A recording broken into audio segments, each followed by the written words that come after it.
قرآن مجید فرقان حمید کی پیاری باتیں، قرآن کے پیارے احکام، قرآن جو کہ ہم سب کے لیے راہ ہدایت ہے۔ ہم کوشش کرتے ہیں کہ قرآن کریم کے حوالے سے ہی کچھ بات کیا کریں، کچھ آیتوں کو سمجھا کریں اور اللہ کے پیغام کو سمجھا کریں۔ قرآن مجید ایک ایسی کتاب ہے جو ہمارے لیے راہ نجات بھی ہے، راہ ہدایت بھی ہے، گائیڈ لائن بھی ہے، اور وہ باتیں جو اپنی عقل سے، اپنے یوں سمجھیے کہ جو اسباب ہیں اس سے جہاں تک رسائی نہیں ہوتی، قرآن اس سے آگے کی رہنمائی عطا فرماتا ہے۔ اب بعض اوقات قرآن کی کچھ باتیں ہیں جو اگر لوگ عقل سے چیک کرتے ہیں تو کنفیوز ہو جاتے ہیں، لیکن دیکھیں ہماری عقل محدود ہے۔ اب مثال کے طور پہ کوئی پہلی دوسری کلاس کا طالب علم ہو، اس کو آپ ڈاکٹروں کی کتاب پکڑا دیں، MBBS کی بک پکڑا دیں، اس کو تو سمجھ نہیں آئے گی، ٹھیک ہے نا، کیونکہ اس کی عقل اس کتاب کے متعلق نہیں ہے۔ قرآن سمجھنا، اس کو بیان کرنا، یہ بڑے بڑے علماء کا کام ہے۔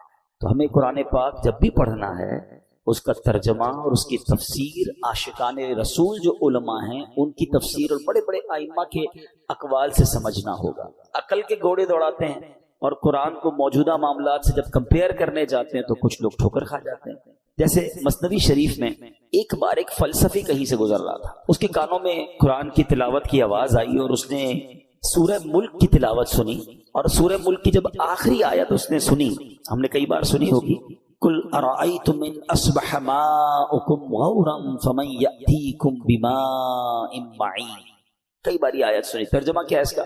آسان ترجمہ قرآن کنز العرفان، تم فرماؤ بھلا دیکھو تو اگر صبح کو تمہارا پانی زمین میں دھس جائے تو وہ کون ہے جو تمہیں نگاہوں کے سامنے بہتا ہوا پانی لا دے۔ یہ آیت کریمہ سن کر وہ فلسفی تکبر اور غرور میں کہنے لگا اس پہ کیا بڑی بات ہے، اگر اللہ پانی کو دھسا دے گا تو ہمارے پاس تو بڑی بڑی ڈرل مشینیں ہیں، بڑے بڑے آلات ہیں، ہم پانی کو نکال لیں گے، ہیں یہ تو جناب ہمارے اختیار میں ہے۔ اللہ فرماتا کون ہے جو نکالے، ہم نکالیں گے۔ اب اس نے قرآن کو اپنی عقل سے سمجھنے کی کوشش کی۔ اب کیا ہوا، رات کو وہ فلسفی سویا تو اس کے خواب میں اس نے دیکھا کہ ایک بڑا طاقتور شخص آیا، اس نے اس فلسفی کے منہ پر ایک زوردار چانٹا مارا۔ جب چانٹا مارا تو اس کی دونوں آنکھیں باہر آ گئیں، اور ہماری آنکھوں میں نور کا ایک ایک قطرہ ہوتا ہے، دونوں آنکھوں میں ایک ایک قطرہ ہوتا ہے جس سے ہم دیکھتے ہیں، پانی، آنکھوں کا پانی جس کو اب کہا جاتا ہے۔ قطرے زمین پر گر کر خشک ہو گئے۔ خواب میں یہ سب کچھ ہوا ہے۔ خواب میں آنے والے شخص نے کہا کہ اے بدنصیب، اگر تو واقعی کدال اور پھاوڑے اور سائنسی آلات سے زمین میں گیا ہوا پانی نکال سکتا ہے تو اپنی ان دونوں آنکھوں سے نکلے ہوئے جو قطرے ہیں اس کو پانی کو نکال کے دکھا۔ صبح ہوئی تو اس کی آنکھیں پھوٹی ہوئی تھی، آنکھوں میں بہت درد تھا، نظر کچھ نہیں آ رہا تھا، اور اس کا وہ جو سارا نشہ تھا، سارا غرور تھا، وہ بھی اتر چکا تھا۔ کہ ہر چیز اپنے دماغ سے فیصلہ نہیں کی جاتی، اللہ کے احکام ہیں تو ہمارا کام اس پر عمل کرنا ہے، اس پر یقین کرنا ہے، اسے فالو کرنا ہے۔ قرآن میں ایسے ایسے خزانے ہیں کہ قرآن تو وہ عظیم کتاب ہے کہ جس کی ہمیں جو ہے برکتیں حاصل کرنی چاہیے۔ معاذ اللہ اس کو ڈیبیٹ میں، یعنی اس کو اگینسٹ میں اس کے بات کرنے سے پہلے 1000 بار سوچنا چاہیے۔ ہم مسلمان ہیں، ہمارا کام ایمان لانا ہے۔ شاعر کہتے ہیں نا، کسی کو تاج وقار بخشے، کسی کو ذلت کے غار بخشے، جو سب کے ماتھے پہ مہر قدرت لگا رہا ہے وہی خدا ہے۔ ہمیں اللہ کریم کے ہر فرمان پر بلا چون چرا رب کریم عمل کرنے کی اور یقین کرنے کی توفیق عطا فرمائے۔ اچھا، اسی طرح قرآن مجید فرقان حمید میں اللہ کریم کی چونکہ اس میں باتیں ہیں، رب عز و جل کا ذکر ہے، اور اس میں ہمیں الحمدللہ اچھے طریقے سے ایمان بھی لانا ہے۔ یہاں ہمیں ایک اور بات بھی سمجھنا ہوگا کہ ہمارے اسلاف نے جب قرآن کریم فرقان حمید کو پڑھا تو پڑھنے کے بعد اس کے اندر ہم نے کتنا عمل کیا۔ عمل تو پڑھتے نہیں ہیں، پڑھتے ہیں تو عمل نہیں کرتے۔ ہمارے بزرگان دین نے کیسا عمل کیا؟ قرآن مجید کی ایک آیت تھی، ایک بڑی کمال کی آیت ہے، اور اس آیت نے ہزاروں، میں کہوں کہ بہت سارے لوگوں کی زندگی میں زبردست انقلاب برپا کر دیا۔ صرف ایک آیت ہے۔ آیت کیا ہے؟ أَلَمْ يَأْنِ لِلَّذِينَ آمَنُوا أَن تَخْشَعَ قُلُوبُهُمْ لِذِكْرِ اللَّهِ۔ 27واں پارہ ہے، سورہ حدید ہے، آیت نمبر 16 ہے۔ اس ایک آیت میں اتنا گہرا میسج ہے۔ اس کی میننگ کیا ہے؟ معنی یہ ہے کیا وقت نہیں آیا ان لوگوں کے لیے جو ایمان لائے کہ جھک جائیں ان کے دل اللہ کی یاد کے لیے؟ یعنی جھنجھوڑا گیا ہے، بھی وقت نہیں آیا کہ توبہ کرو اور اللہ کی طرف جھک جاؤ۔ اب دیکھیں جس کے دل پہ اثر ہونا ہوتا ہے کیسا ہوتا ہے، جو پاکیزہ دل اللہ پاک جن کے دلوں پر قرآن کا اثر ڈالتا ہے کیسا ہوتا ہے، کہ حضرت فضیل بن عیاض رحمت اللہ تعالی، یہ بہت بڑے اللہ کے ولی گزرے ہیں، مگر شاید بہت کم لوگوں کو پتا ہوگا کہ توبہ سے پہلے یہ بہت بڑے ڈاکو تھے، اور اتنے خطرناک ڈاکو تھے کہ محلے والے، علاقے والے، شہر والے ان سے ڈرا کرتے تھے۔ آپ نے قرآن مجید کی ایک آیت پر عمل کیا، ہوا کیا کہ ایک بار آپ قافلے کے ساتھ کہیں جا رہے تھے، قافلے میں ایک شخص جو تھا تلاوت قرآن کر رہا تھا، اور اس نے یہ آیت پڑھ دی۔ آیت کیا ہے؟ الم یأن للذین آمنوا ان تخشع قلوبهم لذکر اللہ، کیا وقت نہیں آیا ان لوگوں کے لیے جو ایمان لائے کہ جھک جائیں ان کے دل اللہ کی یاد کے لیے؟ اب جب یہ آیت آپ نے سنی نا، حضرت فضیل بن عیاض کے دل پر ایسا اثر ہوا، اتنا روئے اور کہتے ہیں یا اللہ وہ وقت آ گیا ہے کہ ہم تیری راہ میں چل پڑے۔ آپ رحمت اللہ تعالی زاروں کے دار رونے لگے، اس کے تقاضے پورے کیے، لوگوں کا لوٹا ہوا مال واپس کیا، اور اپنے سارے جو ڈاکوؤں کا گروپ تھا کہہ دیا کہ میں نے توبہ کر لی ہے، اب میں اللہ کی نافرمانی نہیں کروں گا۔ ڈاکوؤں کے قافلے والوں نے کہا کہ سردار، اب ڈکیتی میں بھی ہمارے سردار تھے، اب توبہ کر لی تو اس میں بھی آپ ہمارے سردار ہیں۔ پورے قافلے نے توبہ کی، اللہ کی یاد میں لگ گئے، علم دین سیکھا، عبادت و ریاضت میں مصروف ہوئے۔ اللہ اکبر! پھر اللہ نے آپ کو ولایت کا ایسا مقام عطا کیا۔ ایک مرتبہ مینا میں ایک پہاڑ پر موجود تھے، آپ نے فرمایا اگر کوئی ولی اللہ اس پہاڑ کو حکم دے کہ ایک پہاڑ لمبا ہو جا تو فوراً لمبا ہو جائے گا۔ بس اتنا کہنے کی دیر تھی کہ پہاڑ نے لمبا ہونا شروع کر دیا۔ آپ نے فرمایا پہاڑ رک جا، میں نے تجھے حکم نہیں دیا۔ یہ سنتے ہی وہ ٹھہر گیا۔ تو اللہ والے جو ہوتے ہیں، اب یہاں جو اصل ہمیں بات سیکھنی ہے کہ توبہ کرنے سے اللہ کیسا مرتبہ عطا فرماتا۔ ڈاکو ہو اللہ اسے اپنا ولی بنا لے گا، بس سچے دل سے توبہ کرنا ہے اور قرآن کے نور کو دل میں داخل کرنا ہے۔ ایسی بہت ساری قرآن میں آیتیں ہیں، اگر بندہ دل سے پڑھے تو وہ ڈائریکٹ دل پر اثر کرتی ہیں، امپیکٹ کریٹ کرتی ہیں۔ آپ قرآن کا امپیکٹ دیکھیں نا، کبھی کبھی ایسا ہوتا ہے کہ بہت اچھا قاری تلاوت کرنے والا ہو یا امام صاحب بڑی اچھی تلاوت کر رہے ہوں، ہمیں سمجھ نہیں آتا مگر آنکھوں سے آنسو جاری ہو جاتے، دل پر ایک کیفیت طاری ہو جاتی، کیسے؟ بات تو سمجھ نہیں آ رہی ہے۔ یہ وہ قرآن کا نور ہے، یہ وہ قرآن کی برکت ہے جو آپ اپنے دل میں محسوس کرتے ہیں۔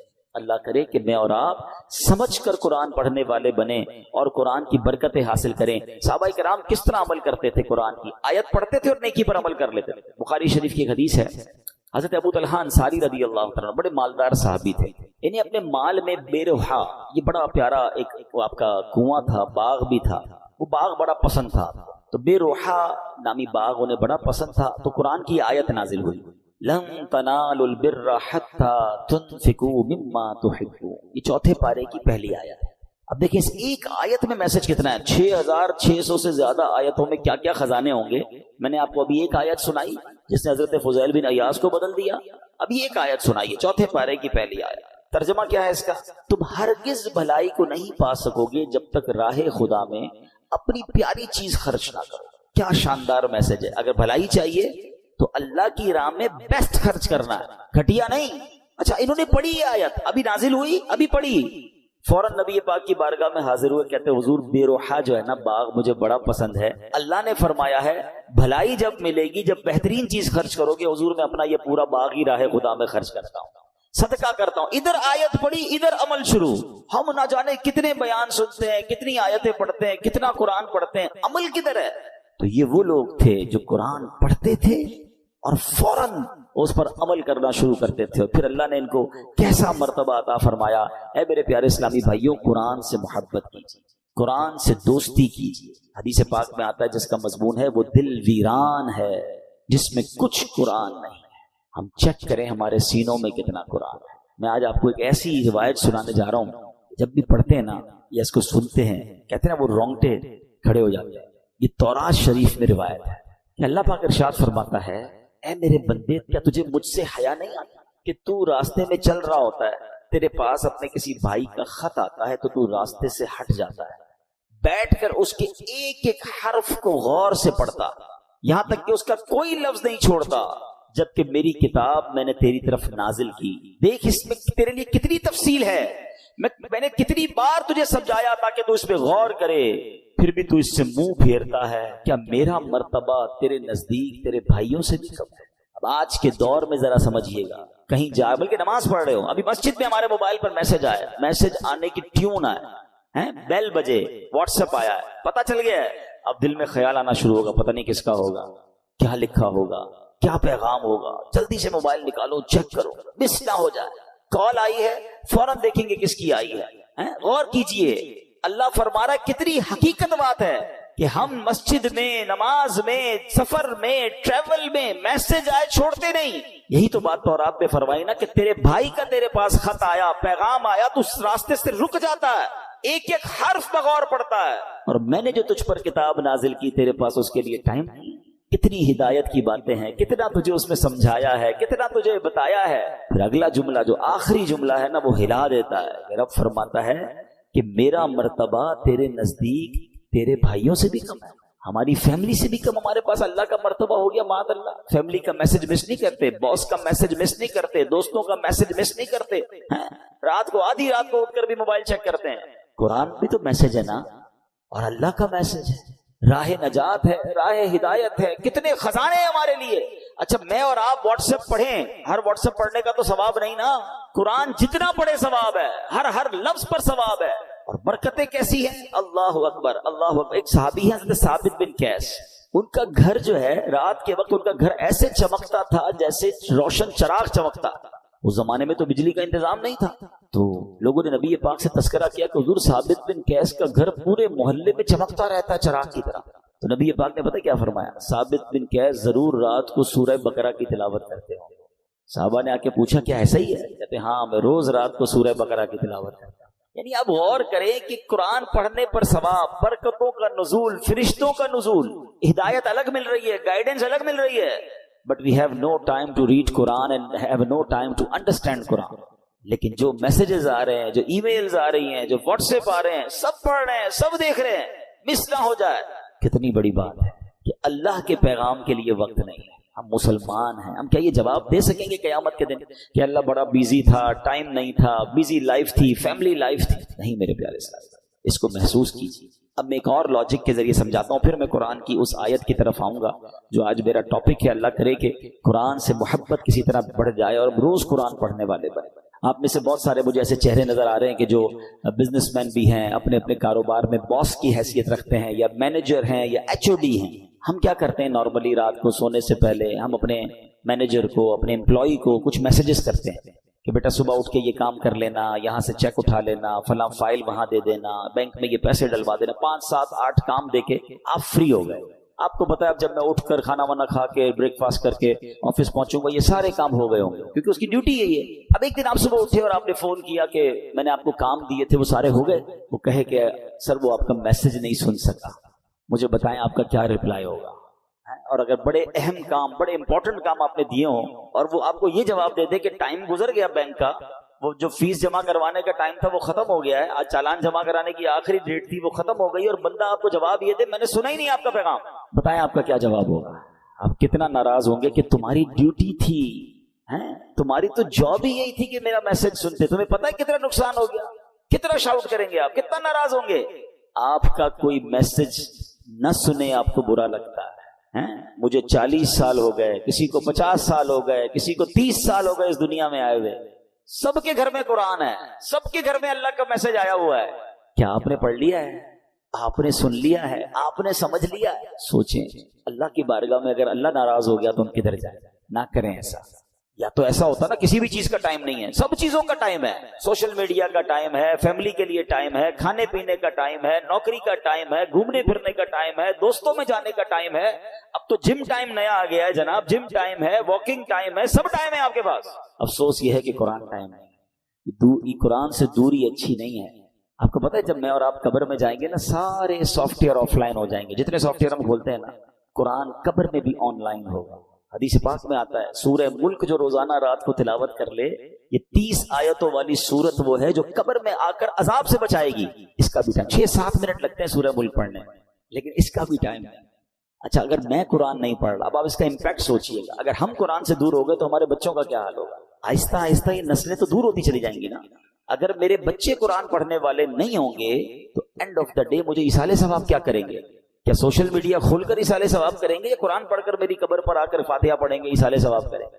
سوچئے. اپنے گھر میں یہ ماحول بنائیے، میں بھی قرآن پڑھوں، میری فیملی بھی قرآن پڑھے، انہیں نظر آئے کہ گھر میں قرآن کی تلاوت ہوتی ہے، پھر قرآن انڈرسٹینڈ کریں. اب تو بڑا آسان ہو گیا ہے. اب تو اردو زبان میں ترجمے موجود ہیں، ٹرانسلیشنز ہیں ماشاءاللہ۔ دعوت اسلامی نے تو قرآن کو اتنا آسان کر دیا ہمارے لیے کہ ترجمہ قرآن اور پھر تفسیر قرآن صراط الجنان، یہ اتنی کمال کی قرآن پاک کی تفسیر ہے، ڈیٹیل تفسیر آسان اردو میں، پھر اس کی اپلیکیشن بھی بنا دی ہے، آپ سرچ بھی کر سکتے ہیں کوئی ٹاپک، کوئی آیت، کوئی موضوع، اور آپ کو اس کے تحت قرآن پاک کی تفسیر مل جائے گی، اپنے موبائل میں ڈاؤن لوڈ کر لیں، فری آف چارج ہے، اتنا کچھ کر دیا۔ پھر تفسیر قرآن صراط الجنان کو آڈیو ریکارڈ بھی کر دیا کہ اگر کوئی بندہ چاہتا ہے کہ میں جناب صرف سنتا جاؤں، میرے پاس ٹائم نہیں ہے پڑھنے کا، نگاہوں کا مسئلہ ہو جاتا ہے، بعض لوگوں کو پڑھنے میں تکلیف ہوتی ہے، تو اب روز کا آدھا گھنٹہ 20 منٹ 15 منٹ تفسیر قرآن سن لے اسی اپلیکیشن سے، آڈیو سن لیں، تو انشاءاللہ آپ انڈرسٹینڈ کریں گے، اور یہ وہ پیغام ہے جو ہمیں انشاءاللہ بہت کچھ سکھائیں گے۔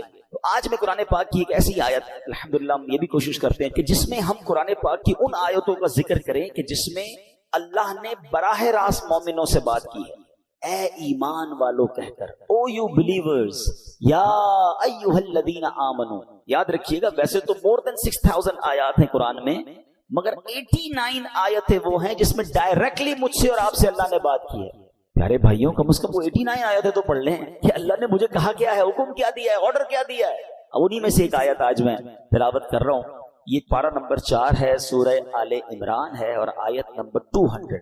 اللہ ارشاد فرماتا ہے، یا ایھا الذین آمنوا اصبروا وصابروا ورابطوا واتقوا اللہ لعلکم تفلحون۔ ترجمہ قرآن، اے ایمان والو صبر کرو اور صبر میں دشمنوں سے آگے رہو، اور اسلامی سرحد کی نگہبانی کرو، اور اللہ سے ڈرتے رہو اس امید پر کہ تم کامیاب ہو جاؤ۔ اس میں 2-3 بڑے پیارے میسج ہیں۔ اس آیت میں ارشاد فرمایا، اے ایمان والو نیکیاں کرنے، گناہوں سے بچنے کی مشقت، دنیاوی مصیبتوں اور آفتوں پر صبر کرو، اور جنگ کی سختیوں کے موقع پر صبر کرنے میں کفار پر غالب رہو، صبر و استقامت میں ان سے کمتر ثابت نہ ہونا، اور اسلامی سرحد پر اپنے جسموں اور گھوڑوں کو کفار سے جہاد کے لیے تیار رکھو، اللہ تعالیٰ کی اطاعت پر کمر بستہ رہو، اور تمام احوال میں اللہ تعالیٰ سے ڈرتے رہو، اور اس امید پر کہ تم جہنم سے نجات پا کر جنت حاصل کرنے میں کامیاب ہو جاؤ۔ اب یہاں میرے پیارے اسلام میں کچھ الفاظ کے ذرا تفصیل سے معنی۔ صبر اور مصابرہ کا معنی، صبر کا معنی ہے نفس کو اس چیز سے روکنا جو شریعت اور عقل کے تقاضوں کے مطابق نہ ہو، اور مصابرہ کا معنی ہے دوسروں کی ایذا رسانیوں پر، کوئی تکلیف پہنچائے تو اس پر صبر کرنا۔ یاد رہے صبر کی 3 قسمیں ہیں۔ نیکیوں میں صبر، جیسے بعض اوقات انسان نیکی کرتا ہے تو اس کو تکلیف ہوتی ہے، مشکل ہو رہی ہوتی ہے، فجر کے لیے اٹھنا ہے، نیکی کی دعوت دے رہا ہے تو کوئی مخالفت کر رہا ہوتا ہے، دین کا کام کر رہا ہوتا ہے تو رکاوٹیں آ رہی ہوتی ہیں، تو نیکی کرنے میں جو تکلیف ہو اس پر صبر کرنا، یہ ایک صبر کی قسم ہے۔ دوسرا، ممنوعات سے بچنے کی مشقت پر صبر، جیسے گناہ کرنے کو جی چاہ رہا ہے، گناہ کرنا آسان ہو گیا ہے، موقع مل رہا ہے، اور انسان اب کوئی روکنے والا بھی نہیں ہے، اب وہ صبر کر رہا ہے، اب وہ اپنے آپ کو روک رہا ہے، مال آگے آ رہا ہے، حرام روزی نظر آ رہی ہے، چانس مل رہا ہے، چوری کرنے کا چانس مل رہا ہے، دھوکہ دینے کا چانس مل رہا ہے، ایک ڈیل آئی ہے جناب جس میں بڑے پیسے ہیں، تھوڑا سا گڑبڑ کرنی ہے، یہ صبر کرنا ہے، یہ صبر اللہ کو بڑا پسند ہے۔ ہاں، اس پر صبر کرنا یہ بھی صبر کی قسم ہے۔ اور آپ نے قرآن کی وہ آیت یاد رکھنی ہے کہ ان اللہ مع الصابرین، اللہ صبر کرنے والوں کے ساتھ۔ ہم لوگ بعض اوقات سمجھتے ہیں کہ جو مار پڑتی ہے، جھگڑا ہوتا ہے، بیماری ہو جاتی ہے، اسی پر صبر، یقیناً یہ بھی صبر کی ایک قسم ہے۔ تیسری قسم بھی یہی ہے کہ دنیا کی مصیبتوں اور آفتوں پر صبر کرنا، لیکن جو پہلی 2 قسمیں ہیں نا، یہ بھی صبر ہی ہے، اور بڑا کمال کا صبر ہے کہ نیکی کرنے میں مشکل ہو رہی ہے، بندہ صبر کر رہا ہے مگر نیکی کیے جا رہا ہے۔ بعض اوقات روزہ رکھتے ہیں، تکلیف ہوتی ہے، مشقت والا کام بھی ہے، پھر بھی روزہ رکھ رہے رمضان کا، صبر کر رہے ہیں نا، یہ بھی صبر کرنے والا ہے۔ گناہ کا موقع مل رہا ہے، گناہ نہیں کر رہا، رک رہا ہے، یہ بھی صبر کرنے والا ہے۔ تکلیف آ گئی، آفت آ گئی، مصیبت آ گئی، اللہ کی رضا پر راضی ہے، صبر کر رہا ہے، یہ بھی صبر کرنے والا ہے۔ اچھا، اب اس میں ورابطو، قرآن میں ایک اور لفظ ذکر ہوا اس آیت میں، اس لفظ کے مفہوم پر مفسرین نے کافی تفصیلی کلام کیا، جس کا خلاصہ یہ ہے کہ لفظ ورابطو کے 2 معنی ہو سکتے ہیں۔ سرحد پر اپنے جسموں اور گھوڑوں کو کفار سے جہاد کے لیے تیار رکھو، نمبر 2، اللہ تعالیٰ کی اطاعت پر کمر بستہ رہو۔ تو جو لوگ سرحدوں کی، اسلامی سرحدوں کی حفاظت کرتے ہیں، اپنی جان جوکھوں میں ڈالتے ہیں، شہید ہو جاتے ہیں، اپنا سب کچھ لٹا دیتے ہیں، کہ بڑے مرتبے قرآن میں بیان ہوئے اور اس کی تو بڑی فضیلتیں ہیں سبحان اللہ. یاد رکھیے کہ اسلامی ملک کی بقا، مسلمانوں کی حفاظت، دین کی سربلندی، اسلام کی قوت کا اظہار، لوگوں کے حقوق کا تحفظ، پیغام الہی کے لیے تبلیغ، کفر کی راہ میں رکاوٹ اور اس کی روک تھام میں اسلامی ملک کی سرحدوں کی حفاظت کا بہت عمل دخل ہے. حضرت سہل بن سعد ساعدی رضی اللہ تعالیٰ عنہ فرماتے ہیں کہ سرکار دو عالم علیہ السلام نے ارشاد فرمایا، راہ خدا میں ایک دن سرحد کی نگہبانی کرنا دنیا و ما فیہا سے بہتر ہے. یعنی دنیا اور اس کے اندر جو کچھ ہے اس سب سے بہتر یہ ہے کہ اللہ کی راہ میں اسلامی سرحدوں کی حفاظت کی جائے. تو اخلاص کے ساتھ جو یہ کام کرتے ہیں ان کے بڑے مرتبے ہوتے ہیں. حضرت سلمان رضی اللہ تعالیٰ سے روایت ہے، نبی پاک علیہ السلام نے ارشاد فرمایا، ایک دن اور ایک رات سرحد کی حفاظت کرنا ایک مہینے کے روزوں اور قیام سے بہتر ہے. حفاظت کرنے والا اگر مر گیا تو اس کے اس عمل کا اجر جاری رہے گا اور وہ فتنہ قبر سے محفوظ رہے گا.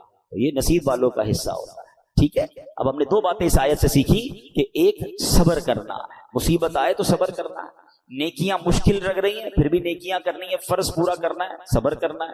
اور اسی طرح گناہ کرنے کا موقع مل رہا ہے، چانس مل رہا ہے، بڑھ کر گناہ آ رہا ہے، اپنے آپ کو روکنا ہے، صبر کرنا ہے. یہ سب صبر میں شامل ہے. اور پھر ہم نے اسلامی سرحدوں کی حفاظت کے بارے میں سنا. اسی طرح میرے پیارے اسلامی بھائیوں، نبی پاک نے ایک بار صحابہ کرام سے فرمایا، تمہیں ایسی چیز نہ بتا دوں جس کے سبب اللہ تعالیٰ خطائیں مٹا دے اور درجات بلند کرے؟ عرض کی حضور ضرور بتائیے. ارشاد فرمایا، جس وقت وضو ناگوار ہوتا ہے اس وقت وضو کامل کرنا اور مسجدوں کی طرف قدموں کی کثرت اور ایک نماز کے بعد دوسری نماز کا انتظار، اس کا ثواب ایسا ہے جیسا کفار کی سرحد پر حمایت بلاد اسلام کے لیے گھوڑا باندھنے کا ہے. یعنی کچھ لوگوں کو تو جہاد کا موقع ملتا ہے، اللہ ان کو سلامتی عطا فرمائے، مگر عام مسلمان جیسے ابھی کوئی اگر اسلامی سرحدوں پر ہمارے ملک میں کوئی ایسا معاملہ نہیں اور ہم نہیں جا پا رہے، تو یہ کتنی پیاری حدیث ہے کہ ایک نماز سے دوسری نماز کا انتظار کرنا. جب وضو مشکل ہو اس وقت وضو کرنا. سردیوں میں بعض اوقات وضو مشکل ہو جاتا ہے. مسجدوں کی طرف قدم رکھ چلنا، تو آقا فرماتے ہیں اس کا ثواب ایسا ہے کہ کفار کی سرحد پر حمایت بلاد اسلام کے لیے گھوڑا باندھنے کا. تو اے میرے پیارے اسلامی بھائیوں، قرآن پاک کی آیتوں میں ہم سب کے لیے بہت سارے میسج ہیں. آج بڑا مسئلہ یہ ہے کہ ہمارے اندر سے صبر ختم ہوتا جا رہا ہے. آج بے صبری کا دور ہے. چھوٹی سی مشکل آ جائے، چھوٹی سی پریشانی آ جائے، ہم شکوہ کرتے ہیں، ہم شکایت کرتے ہیں. یاد رکھیے سب کو بتا کر صبر نہیں ہوتا. بعض اوقات ہمارے ساتھ کوئی پرابلم ہو، پورے محلے کو بتایا، ارے بھائی بڑا مسئلہ ہے، کاروبار ڈاؤن ہو گیا ہے، طبیعت بالکل ٹھیک نہیں ہے، فلاں نقصان ہو گیا ہے، سب کو بتا کر آخر میں کہتے ہیں جناب میں تو صبر ہی کر رہا ہوں. یہ صبر نہیں ہے. صبر پتہ ہے کس کو کہتے ہیں؟ میں جانوں میرا رب جانا. ہاں، کسی کو پتہ نہ چلے. ہم ایک جملہ بڑا شوق سے کہہ رہے ہوتے ہیں، کافی لوگوں کے منہ پر یہ جملہ ایک محاورے کے طور پر آ گیا ہے کہ اللہ پاک آپ کو صبر جمیل عطا فرمائے، صبر جمیل پر اجر عظیم عطا فرمائے. ان کو کبھی روک کے پوچھے حضرت صبر جمیل کہتے ہیں کس کو ہے؟ تو ہمیں شاید یہ نہیں پتا ہے. ہم شاید کسی جمیل بھائی کا صبر سمجھ رہے ہیں. یہ جمیل بھائی کا صبر نہیں ہے. صبر جمیل کی ڈیفینیشن لکھی ہے کتابوں میں. صبر جمیل یہ ہے کہ دو بندے ہوں، ایک پریشان ہے اور ایک بالکل خوشحال ہے. آپ کو دونوں کو دیکھ کر پتہ نہ چلے کہ پریشان کون. میرا چہرہ بھی نہ بتائے. اچھا ہم زبان سے نہیں بتاتے، چہرے سے پتہ چل جاتا ہے بھائی خیر تو ہے، آج آپ کی طبیعت، آپ کا منہ اترا ہوا ہے، ہاں بس یار وہ فلاں مسئلہ ہو گیا. نہیں، کسی کو پتہ ہی نہ چلے. صبر یہ جو جس صبر کو سبحان اللہ جس کی برکتیں ہیں نا، پھر دیکھیں غیب سے کیسے مدد آتی ہے. سورہ فاتحہ 100 مرتبہ پڑھ کر جو دعا مانگی جائے وہ قبول ہوتی ہے. سورہ بقرہ کی تلاوت سے شیطان گھر سے بھاگ جاتا ہے. آیت الکرسی پڑھنے سے محتاجی دور ہوتی ہے. سورہ کہف کو ہمیشہ پڑھنے والا دجال کے فتنوں سے محفوظ رہے گا. والدین کی قبر پر ہر جمعہ سورہ یاسین کی تلاوت کرنے سے اس کی حروف کی تعداد کے برابر ان کے گناہ بخش دیے جاتے ہیں. سورہ الدخان پڑھنے سے مشکل دور ہوتی ہے. جو قریب المرگ ہو اس پر سورہ جاسیہ کا دم کرنے سے خاتمہ بالخیر ہوتا ہے. سورہ حجرات کا پڑھنا اور دم کر کے پینا گھر میں خیر و برکت کے لیے مفید ہے. سورہ قاف پڑھنے سے جو باغ ہوتے ہیں ان کے پھلوں میں کثرت ہوتی ہے. سبحان اللہ. سورہ رحمان 11 بار پڑھنے سے تمام مقاصد پورے ہوتے ہیں. سورہ واقعہ جو شخص روزانہ پڑھے گا اسے کبھی فاقہ نہ ہوگا. سورہ ملک کو ہر رات پڑھنے والا عذاب قبر سے محفوظ رہے گا. سورہ مزمل کو 11 بار پڑھنے سے ہر مشکل آسان ہو جاتی ہے. سورہ مدثر کو پڑھ کر حفظ قرآن کی دعا مانگنے سے قرآن کریم کا یاد کرنا آسان ہو جاتا ہے. جو بچے حفظ کر رہے ہیں ان کے لیے زبردست وظیفہ ہے. سورہ النازعات پڑھنے سے جاں کنی کی تکلیف نہیں ہوگی، سورہ دحا پڑھنے سے بھاگا ہوا آدمی واپس آ جائے گا، سورہ علم نشرح کو جس مال پر پڑھ دیا جائے اس میں خوب برکت ہوتی ہے، سورہ تین والتین والزیتون جو ہے 3 مرتبہ پڑھنے سے اخلاق و کردار بہتر ہوتے ہیں، سورہ علق میں جوڑوں کے درد کا علاج ہے، سورہ قدر جو صبح و شام پڑھے اللہ عز و جل اس کی عزت بڑھا دے گا، سورہ بینہ برس اور یرکان کا علاج ہے، جس آدمی یا جانور کو نظر لگی ہو اس پر سورہ عادیات کا دم مفید ہے، سورہ قارعہ پڑھنے سے بلاؤں سے حفاظت رہتی ہے، سورہ تکاثر کو 300 بار پڑھنے سے جلد قرض ادا ہو جاتا ہے۔ کئی لوگ کہتے ہیں جناب قرض بہت ہے، چلے قرآن کا وظیفہ لے لیں، الہاکم التکاثر، یہ جو سورت ہے 300 بار پڑھنے سے بہت جلد قرض اتر جاتا ہے، سورہ عصر پڑھنے سے غم دور ہو جاتا ہے، سورہ ہمزہ اور سورہ فیل دشمن کے شر سے حفاظت کے لیے، اور سورہ قریش جان کی حفاظت کے لیے بڑی مجرب ہے، بڑا کمال کا وظیفہ ہے، سورہ ماعون بڑی مشکل کے وقت میں پڑھنا بہت مفید ہے، سورہ کوثر کی تلاوت سے بے اولاد صاحب اولاد ہو جاتا ہے، کئی بے اولاد بھی وظائف مانگ رہے ہوتے ہیں، سورہ کافرون 1/4 قرآن کے برابر ہے، سورہ زلزال نصف قرآن کے برابر ہے، سورہ اخلاص 1/3 قرآن کے برابر ہے، اور سورہ فلق اور سورہ ناس سے جن اور شیطان اور حاسدوں کے شر سے حفاظت رہتی ہے۔ پھر کیوں نہ ہم قرآن سے دوستی کر لیں، کیوں نہ قرآن کو اپنا ورد بنا لیں۔